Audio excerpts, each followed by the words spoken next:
Hi everyone, my name's Jesse Green. I'm a business coach and I specialise in helping dentists not just improve their bottom line but create a business that scales for them.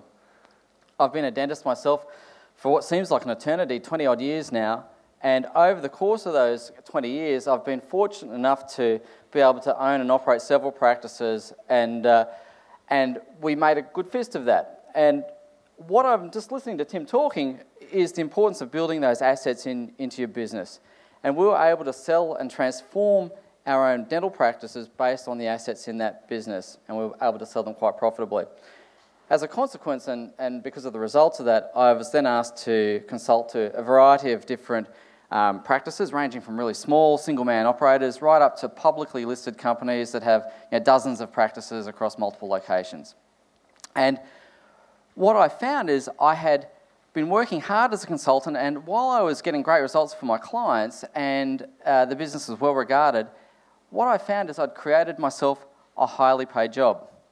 And I needed to then scale this coaching business, this consulting business, just like I scaled my dental practice.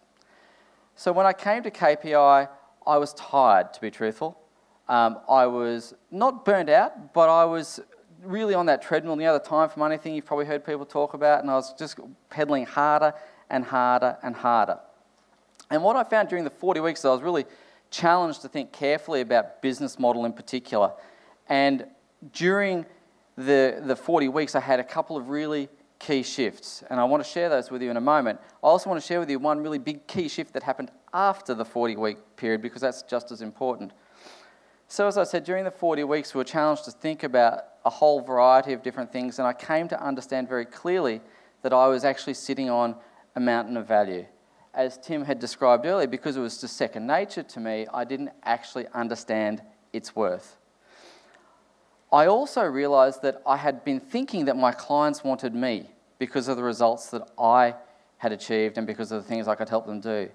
I came to realise that they really wanted what was in my head. They wanted that knowledge. And what I figured out going through the KPI process was that if I could take that knowledge and wrap it around a product or a course or some other vehicle, then my clients would continue to get those same great results but would free up my time personally.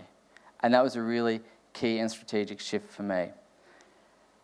What that meant for me is I was now able to focus on my business, because up until that point I'd been so busy helping my clients, I hadn't taken enough time to focus on what I wanted.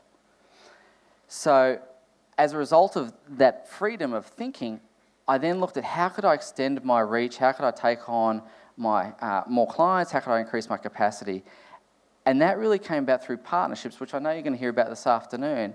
But I went out to the market, and because I'd productised, because I'd had a framework, because I was able to take this IP, I could approach potential partners and show them something that was really interesting and really exciting. And as a consequence of those partnerships, I was able to extend my reach, take on many more clients, and yet still deliver probably even better outcomes because I was really consistent than I would have been able to offer previously.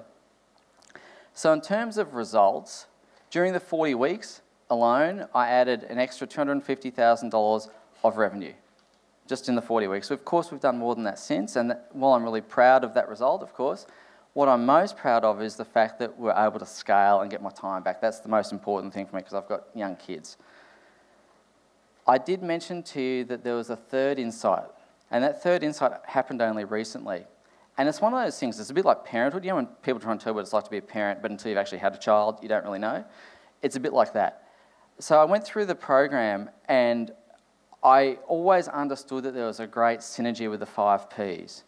And when my book was published, I found that book got a lot of traction in the dental community, and I'm really grateful for that. The profession really supported it.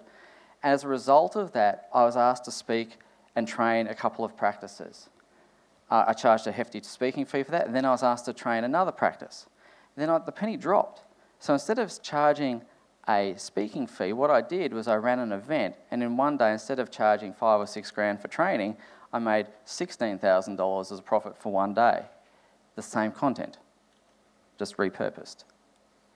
I also videoed that event, and I now sell those lectures for $750 each. So the point I'm trying to make is that there's a great synergy between the 5 Ps, and that was a really big insight for me.